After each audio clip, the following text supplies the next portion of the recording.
Olá, bom dia, boa noite, boa tarde, sejam bem-vindos.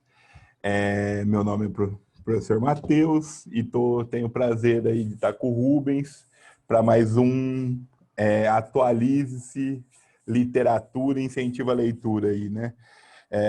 E o Rubens já está aí fazendo aí parte aí com nós aí durante esse ano aí e fazendo um trabalho muito interessante que é analisar obras literárias contemporâneas, diria até que fresquinhas, né, saídas do forno aí com a gente.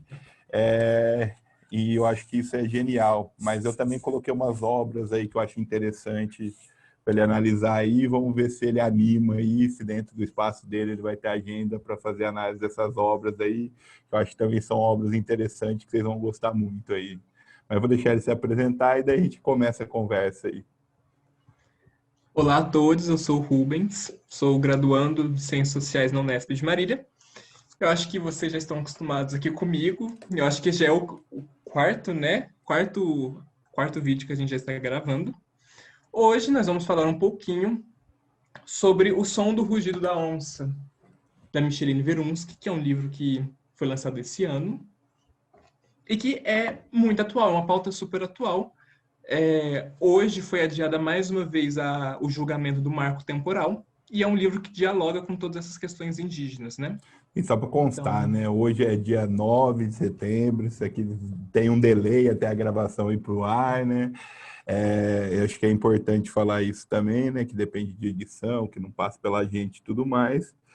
E o marco temporal, para aqueles que não sabem, está discutindo a questão da terra relacionado, tipo, a partir de quando uma terra pode ou não ser reconhecida como pertencente a um dado grupo, especialmente os grupos indígenas aí.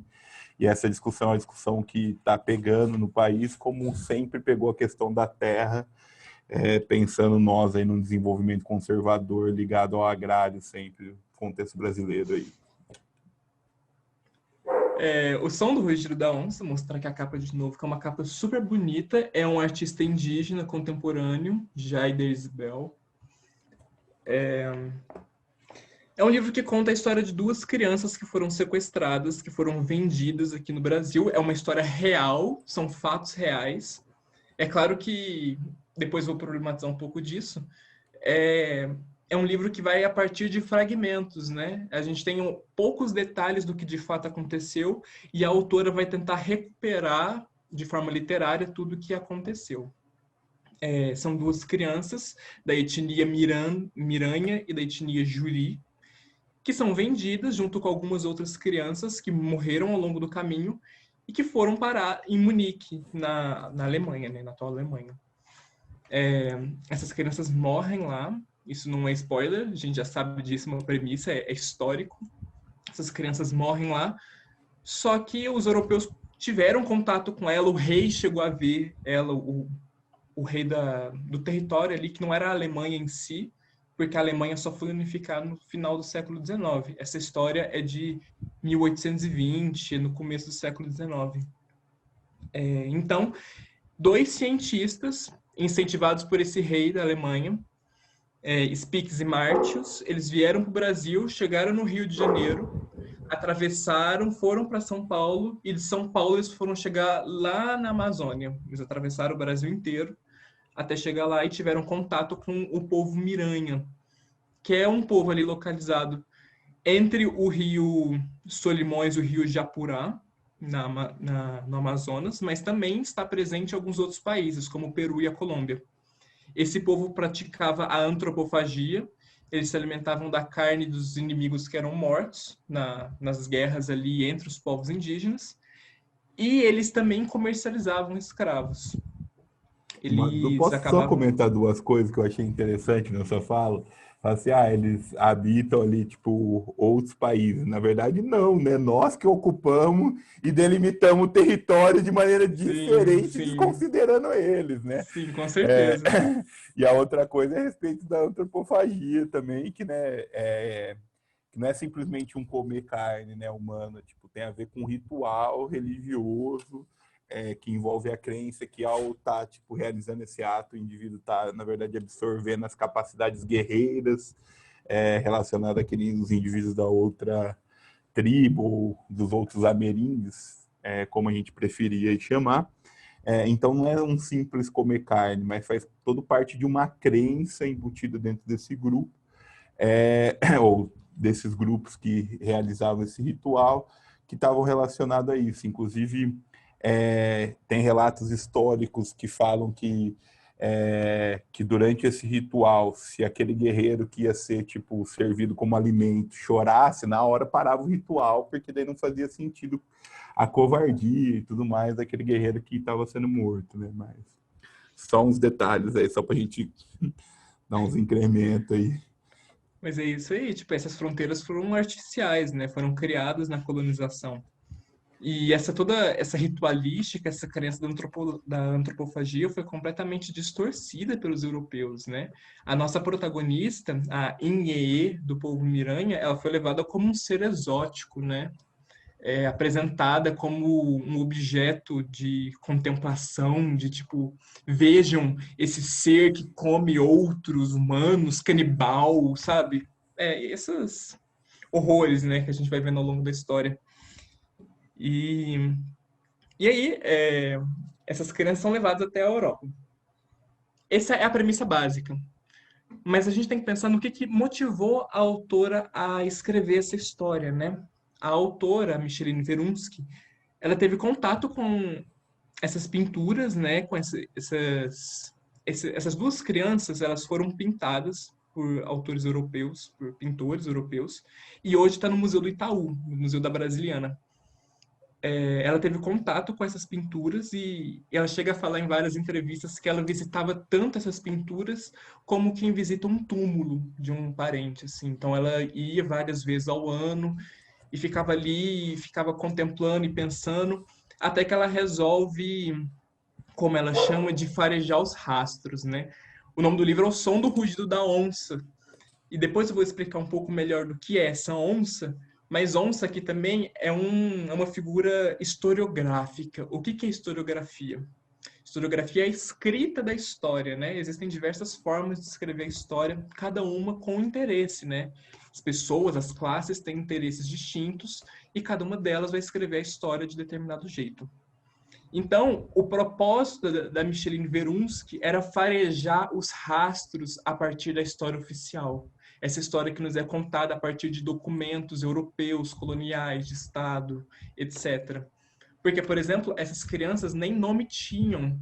Eram rostos sem corpo e eram pessoas sem nome. A gente só sabe que eram do povo Miranha e do povo Juri. Então, ela vai tentar dar vida, dar movimento a essas figuras, né?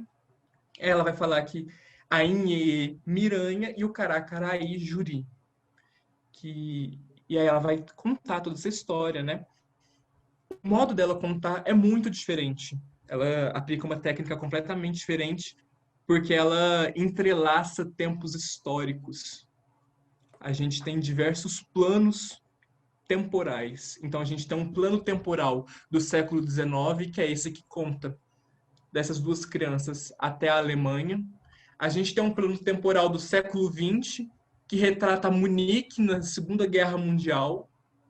E a gente tem o plano histórico temporal do século XXI, que é a Josefa, que ela é bem parecida com a autora, assim, também. Ela vê essas figuras e está buscando uma ancestralidade. A Josefa resolve ir à Alemanha buscar essa ancestralidade dessas figuras. Então a gente tem esses três planos históricos, né? E esses planos históricos interferem um no outro. É isso que é a sacada genial ali. Não é só um plano passado, presente e futuro. São espaços e tempos que interferem um no outro. Então, algo que acontece no passado que ninguém sabia vai ecoar no futuro e vice-versa. Então, vai entrelaçando esses espaços-tempos, né? Esses planos temporais, históricos. Eles vão se entrelaçando e vão se misturando. Isso é genial, isso é uma técnica meio cubista. Se vocês já viram um pouco de cubismo, é que, às vezes, no senso comum, a gente está muito acostumado a ver o cubismo como uma forma de pintar a partir de formas geométricas, né? tudo é quadrado, círculo, mas o cubismo é muito além disso. O cubismo, na verdade, é uma quebra de espaço e tempo.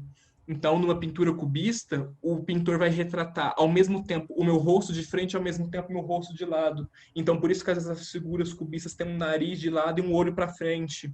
Então, é uma quebra do espaço e do tempo. E isso na literatura acontece desse jeito, né? A partir desses espaços, tempos que vão se entrelaçando. É uma técnica cubista que a Michelini aproveitou, assim, maravilhosamente bem. Então, é a partir dessa técnica que a Michelini procura recentralizar a narrativa. Tentar ver o mundo a partir dos olhos da Inhê, ver o mundo a partir dos olhos de uma criança indígena e não mais a partir do olho do colonizador europeu que veio para cá. Então, é uma forma de escovar a história a contrapelo, como diz o Walter Benjamin. É uma forma de ver a história de outra maneira, né? Ver o que está escondido por baixo. Vamos ver o outro lado da história, né? E recentralizar, ver a partir daqueles olhos. Então, além disso, ela mobiliza toda uma série todo um arsenal de mitos, histórias, canções indígenas, principalmente do povo Miranha, que é a nossa protagonista, né? Então, ao final do livro, ela traz diversas referências disso. Eu esqueci de ler um trecho que eu acho muito interessante para a gente pensar nesse debate historiográfico, né? Desse pensar a história. Ela fala assim: expurgar, desviar, eliminar a variação torna-se um hábito para quem escreve ou reescreve a história, especialmente a história dos outros. Mas toda raspagem ou borrão, toda nuvem de breu que cobre o desenho ou o primeiro escrito deixa sua marca, seus vestígios. Dizem que onça não tem faro igual ao do cachorro, mas onça fareja seu modo, descobre resquício de passagem da presa. Então, a Michelini se coloca como uma onça, né? No sentido de farejar os rastros daquilo que foi escondido, de toda a barbárie na história colonial e europeia que foi sendo apagada, ou foi tentada ser apagada, né? Tentar apagar isso, só que quando você se coloca na posição de uma onça, você vai farejar a passagem desse rastro. Mesmo que seja apagado, você fareja e vai até lá e vai expor toda a barbárie desse processo, né? De colonização. É até Bem, interessante quando você fala isso, porque eu estava estudando a questão dos ameríndios brasileiros e tudo mais, né? E estava tendo uma discussão que eu nunca tinha visto até então, que é de tentar, tipo, mostrar como, por exemplo, a Mata Atlântica, na verdade, não é uma mata, tipo, nativa, uma mata, tipo, virgem, como se gosta de falar, mas é fruto de uma construção, especialmente do povo tupi, que foi gestando essa mata, tanto que você não encontra ela em lugar do mundo, tipo, nada parecido.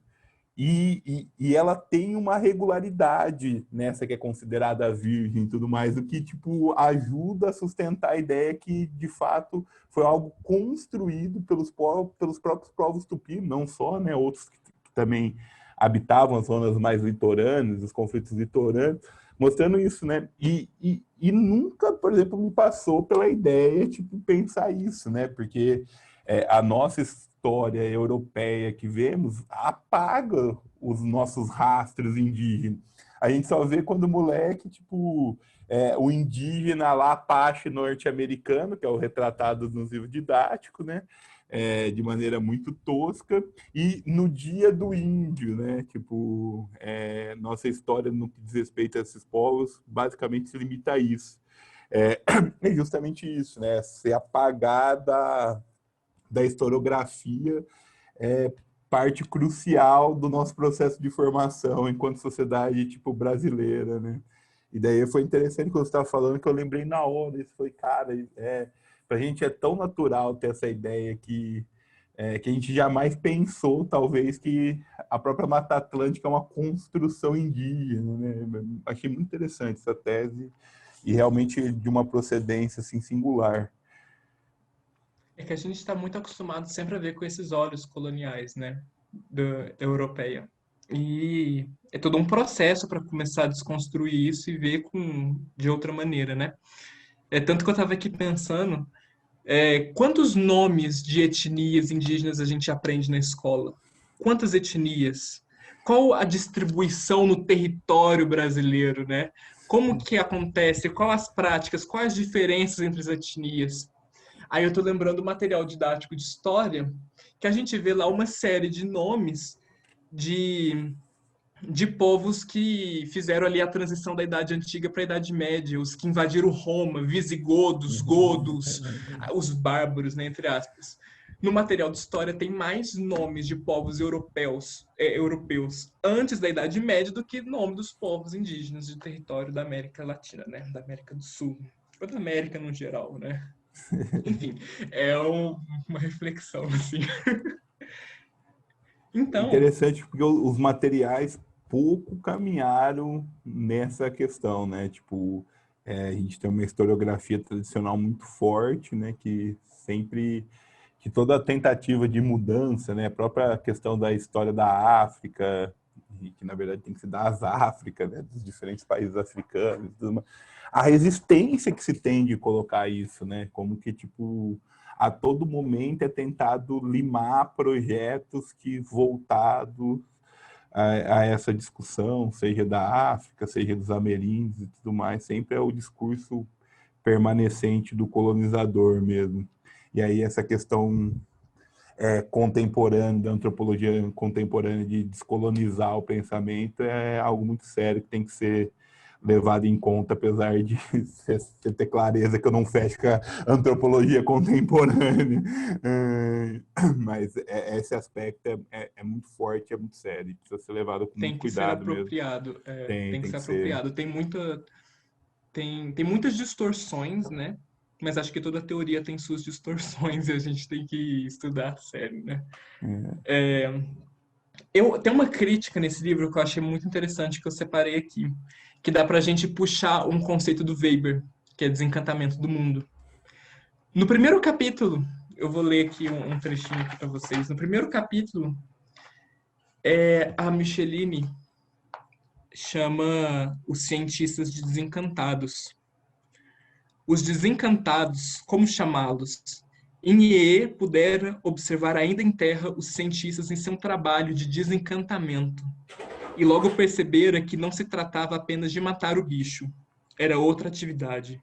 Primeiro levavam sua alma para a pele do papel, em tão perfeita conformidade que seria possível dizer que o bicho rastejaria. Depois, o desencantamento prosseguia, e morrer era só uma parte muito pequena daquilo tudo. Enfim, não dá para ler tudo, mas eu achei muito interessante puxar isso dessa questão do desencantamento, né? O desencantamento é esse processo de racionalização do mundo. A gente vê o mundo a partir dos olhos racionais, a gente perder essa visão mística, religiosa do mundo, né? Encarar o mundo a partir de cada vez um viés mais racional. Isso, de certa forma, é um progresso, visto dos olhos europeus, né? Um progresso. Mas a gente tem que pensar no progresso atrelado à barbárie, né? Que é o que o Walter Benjamin fala. Todo progresso tem o seu lado de barbárie. E a historiografia, a história europeia, esconde o que aconteceu de barbárie atrelado a esse processo de racionalização. Por quê? Para o europeu se colocar enquanto ser racional, puramente racional, ele precisou colocar o outro, o contraponto, como irracional. E que dessa forma devia ser extinguido, devia ser catequizado, enfim, tudo que a gente já vê, né? Eu só não sei se ele Então, precisou colocar, mas ele colocou. Se ele precisou, pelo daí é outra menos discussão. é outra discussão. Deixa Mas eu ele pensar aqui. colocou, né? Ele colocou Colocou o como fato, não dá para mudar a história. Foi isso que fato. aconteceu, né? Ele colocou como irracional, colocou os povos africanos como irracionais, povos asiáticos e os povos indígenas daqui da América como irracionais também. Então, essa todo esse processo de se afirmar como racional em contraponto ao irracional, né, ao outro irracional, teve o seu processo de barbárie, né? É que eu acho que Teve na questão do Weber, com o desencantamento do mundo, tem mais um elemento. Não é só a racionalização do mundo. Mas é que o Weber já está vendo que esse processo de racionalização ou a razão não fez aquilo que ela prometeu, que foi, tipo, libertar o ser humano e o caramba quatro. E aí eu acho que daí, tipo, vamos colocar esse olhar para a razão que leva, tipo, o Weber a discutir o desencantamento, que leva a teorias como a do Nietzsche, né, irracionalistas do mundo, o cara era quatro, porque o que havia sido prometido basicamente durante 400, 500 anos ali da razão, da técnica, que isso ia ser o libertador, que isso ia conduzir às maravilhas, se viu que talvez as maravilhas não eram toda aquela bolacha toda que foi vendida no momento anterior, né? E daí não é aleatoriamente que surge no início aí do século aí essas histórias, né? Essas outras escolas, o racionalismo, o desencantamento do Weber está nesse contexto. Então acho que o desencantamento do Weber também traz isso, né? Não é só uma questão da racionalização do processo e tentar apagar o misticismo, mas é o próprio, tipo, ver que a promessa que havia sido feita não se dá, né? E aí, é lógico, você tem, vamos colocar, um surto em termos de teoria de conhecimento, né? Não aleatoriamente isso vai se dar, né? Mas, enfim. Também é uma crítica à questão da racionalidade, né? É uma crítica a todo esse processo de racionalização. Mas é que eu achei muito inusitado, assim, trazer esse termo, chamar os cientistas de desencantados. Eu achei muito interessante, porque além de adotar uma perspectiva indígena, né? Se a gente pensar um pouco ali, no primeiro livro que a gente trabalhou, do Torto Arado, tem muita presença dos encantados, que são essas figuras, né? Essas entidades ali indígenas, negra, né? E então chamar o cientista de desencantado, que tira a alma do animal e coloca no papel, que é esse processo de morte, que ela não é só matar o bicho, mas é tirar a sua alma e levar para a Europa no papel. O bicho tá ali parado, estático, não tem vida, de fato, né? É uma crítica assim que tem um trecho que ela fala que a palavra escrita ela é mais fraca do que a palavra falada, porque os europeus escrevem porque sua memória não é boa, porque vai morrer na memória. Então a palavra falada tem todo esse poder de memória, de ancestralidade, né? E é justamente essa questão da ancestralidade que ela vai recuperar a figura da onça, que é justamente essa contraposição a essa barbárie da racionalização, essa barbárie da colonização. Racionalização no sentido não que a racionalização seja ruim, né? Mas no sentido de que houve problemáticas, né? Como eu disse, de colocar o outro como irracional, né? Esse processo colonial. Então a onça, que ela é chamada de Tipai Uu, a onça ela surge como figura de poder e de resistência indígena. A onça é essa figura que vai conseguir atrelar todos esses tempos históricos, vai conseguir modificar, é um agente modificador, um agente que consegue transformar a história a partir dessa ancestralidade, a partir desse poder, porque a onça ela fica no limiar entre o humano e o divino, entre o mundano e o transcendental. Então, a onça é essa figura que está ao lado do ser humano, que é respeitada pelo indígena, temida, mas que está ali também como uma entidade para modificar a história, para fazer justiça, né? Para colocar o europeu no seu lugar, para farejar o rastro europeu, para farejar o rastro na historiografia oficial, na história oficial, e fazer de fato a justiça, nem que seja séculos depois. Com E aí eu não posso certeza. contar o desfecho, mas é isso aí. Não, mas tá certo, Rubens. Queria agradecer muito por essa conversa aí, tá aí presente de novo. Vamos ver se a gente consegue fazer isso aí realmente constância, não só esse ano, mas para os demais anos que virão aí. Muito obrigado aí. E seja sempre bem-vindo aí para estar fazendo com nós aí as leituras, compartilhando com a gente as leituras que anda fazendo aí. Obrigado, viu? Obrigado pela oportunidade novamente. É sempre um prazer estar aqui com vocês. É sempre um prazer falar de literatura numa perspectiva crítica, refletir sobre o nosso mundo, né? E se vocês lerem O Som do Rugido da Onça, deixe aí nos comentários, compartilhe com a gente o que vocês pensaram, o que vocês acharam da nossa discussão.